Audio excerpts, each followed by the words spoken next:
Well, hello everyone, it's Tuesday, Kingsley back with you again, and I've come from the gym last week from my video over to Northern Ireland, and I've been working here this week trying to get some exercise and struggling enormously.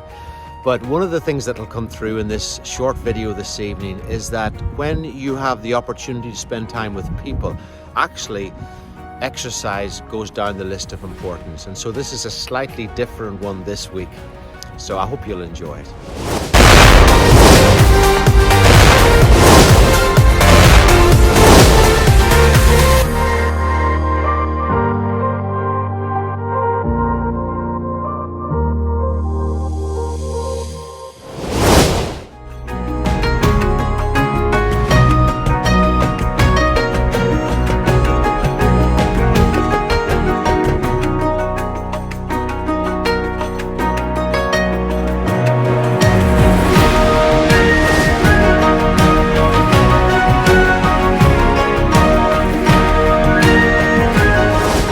The island town of Enniskillen where I was brought up, and when I travel I always try to get some exercise. Sometimes it's very difficult because I've been really busy since I've been here, on the go all the time and meeting people, and it's wonderful, I really enjoy it, but I always pack some swimming togs so at least I can get a swim in a local swimming pool. And I came to this place here, it's called the Forum behind me.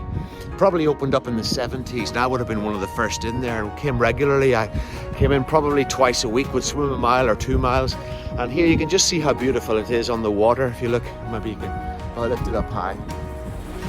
People come from all over here, but I didn't realise it was so difficult in Northern Ireland to be able to do things. People are wearing masks still all the time, and I went in to try and see if I go for a swim, and you can't just walk in, you've got to book it, and there are schools that book it out, and so sometimes getting exercise on the travelling is very difficult.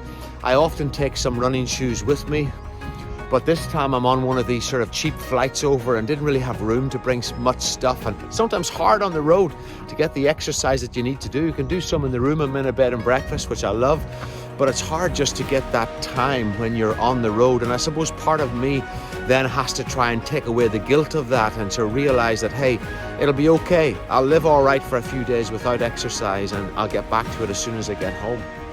This is the traditional view of Enniskillen, Maguire's Castle behind me here.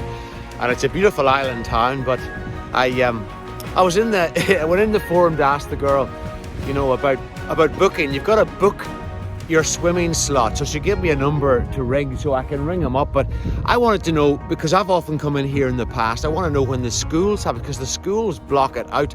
So I said to the girl, what would be the best time to come in and have a swim? She says, well, how long is a bit of string? Now, this is the girl who organises the programme of people who come in. I have no idea how long her bit of string is. All I want to do is book a time to go swimming. So I said, listen, tell me when can I come in today when there's nobody in? So apparently 2:15, there's no school in. That's all I wanted to know. So there's no school in 2:15. So maybe I could come in then. But I've got a number to book it online. So I said to her, can I come in and use the gym? No, you can't come in and use the gym. You have to have an induction class, and then you can use it as a casual user. Well, I'm only over here for 3 days, so I'm not going to be able to do that. And that's an expensive way to do it, even though I'm in the gym all the time. It's a sort of a legal thing, I guess, but it's very hard to go and use gyms when you travel because they don't let you in. It's great, isn't it? And they want us to get more exercise. Love it. Now it's mocking me. Here's the gym behind me. And there's a few guys in there, you know, on the running machines. And I've done those inductions before, you know. And the typical induction is, hello there, you're welcome to the gym. Here is a running machine, a treadmill. This is how you turn it off. This is called a switch. You turn it on here and you turn it off there, and it moves. Watch you don't hurt yourself, and get off it very carefully. And don't lift too many weights, you might hurt yourself. And that's just a general induction to a gym, you know. So, but of course you have to sign it and sign your life away so you don't sue them. I guess that's important, but it looks like a nice gym too, but that's all I'm going to see of it. Just across the water here, you can't see it, but the road that goes out there is called the Sligo Road, and I walked that nearly every day on my way into Portora when I went to school. So there's a lot of nostalgia on this trip, and I'm going to drive out that road. I'm going to go out to Belcoo and Black Lion. That's where I was born, and I was there over the weekend on Sunday night speaking at a service there. and it was wonderful to catch up with cousins that I haven't seen for such a long time. So it's a little bit of a nostalgic week for me, but it's not very good exercise week.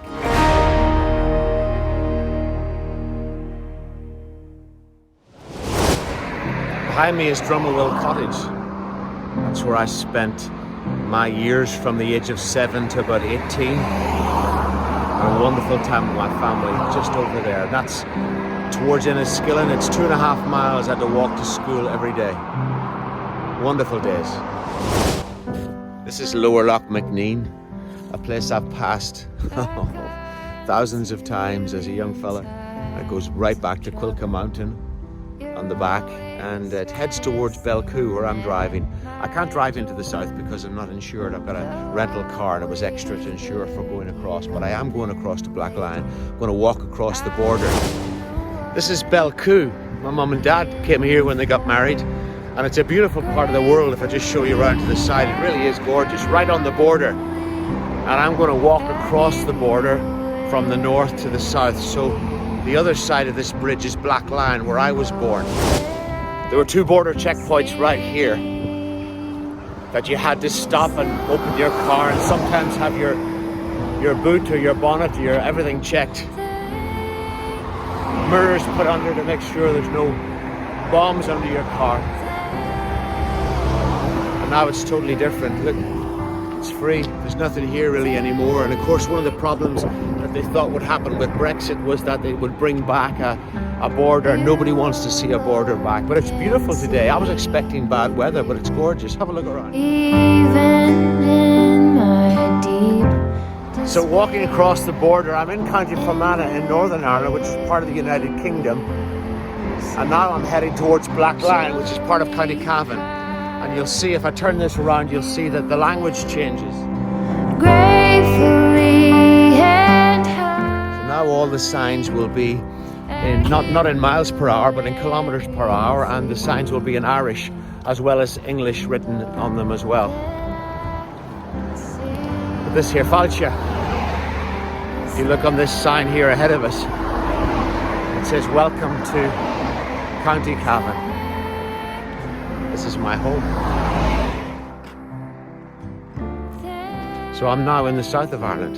I've just come from the north to the south, and I'm going to walk around to the actual place where I was born. 3 of my family were born in the north, Belcoo, and 2 born in the south. Well, Sheila was born here in the south, but she went in Cavan Hospital. But I've no idea why I never made it to the hospital. I don't know whether I came quickly. I just don't know. But all I know is that I was born in this village. This has become a very famous sort of area because of the geological structure of the land. It's limestone, and the world famous Marble Arch caves are around the back here, and so it's very interesting for archaeologists and geologists. One of the oldest residents that our family was very fond of in Black Lion was called, 2 of them, Henry and Harold Johnston. Harold Johnston, I don't even know if he's still alive, but he used to have a shop down, well, when you look at this, Johnston's shop, it's still here. This is Harold Johnston, who goes back to my day here in Black Lion. I didn't even know if he'd be here. It's wonderful. Well, that was fantastic. I've been here far longer than I expected. Harold Johnston's alive and well, and introduced me to some people who knew my mum and dad very well. And so we've had great times reminiscing of 40, 50 years ago. I don't remember any of it, but they do. And loved my mum and dad. So it's been wonderful to be here. I'm going up to see the school now that I started off my life in. So here you go. Look, this is the house. This is where I was born. Just behind that window, 60 years ago. And my school, the national school's up there. I'm going to have a little look up there. When I was there, 1961, I was born. So what would have started at 4, 1965. And there was only 11 people in the school, in the whole school. And when we left here and went to Enniskillen, even things like joined up writing, I was so far ahead of everybody else. They hadn't a clue what joined up writing was. But we were all, only 11 in the school, we were way ahead of everybody else. That's going back many, many years.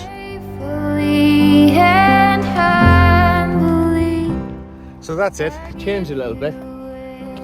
But that was my life as a youngster. 11 kids in the whole school. That's every class, the total. 11 in total.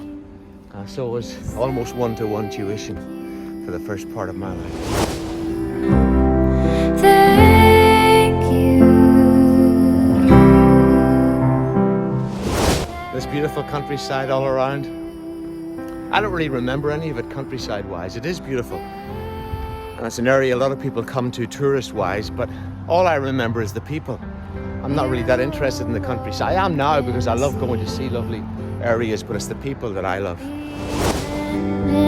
my deep despair, in the giving we receive it. Show me how to meet you there.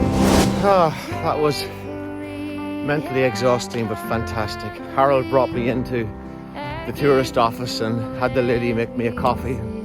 Then when the old guys came in who knew my mum and dad, and they were so overwhelmed, really.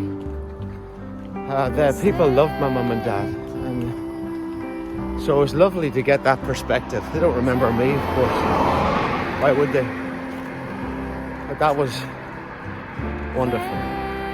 Coming back into the north of Ireland now, into Belcoo, and the sign says 30, just reminding people that this isn't kilometers per hour anymore, so make sure you're within the limit. So back over into the north. Hi everyone, I thought I was destined not to get any exercise at all and not to get a swim, and so I've been up in Belfast again, meeting with people. And so on my way home, it didn't take me as long as I expected, so I've stopped off in Lurgan because I've come here many times for a swim. And I thought, great, I've got this opportunity, and I've just pulled in, and look behind me. That's where the swimming pool was. So I'm beginning to feel that I'm not going to get my exercise during this trip. Well, there you go. I drove back to Enniskillen and I walked in and said to a different girl, can I have a swim? And she had to register me and take my details, but I got a swim. And there was nobody in the pool but me. This is where I used to swim years and years ago. I got the first 18 lengths done on my own, and then there was 2 or 3 came in after that. But I got 30 lengths done and I'm very happy. So after all my complaining, I managed to get some exercise. So there you go. This has been different, this video this time. I do apologize. I'm not old yet, but I do want to repeat what I said at the beginning. Listen, if there's ever a choice between spending time with people and spending time doing exercise, listen, the people win every time. Over here, people are locked down more than in the other part, the rest of the UK. And these are people I haven't seen for years, and I needed to spend time with them. So the exercise can wait. Now, if you want to see something else next week, it might be different again, please subscribe, and I'll be with you hopefully again next Tuesday. Have a great week, and I'll see you then. Bye-bye.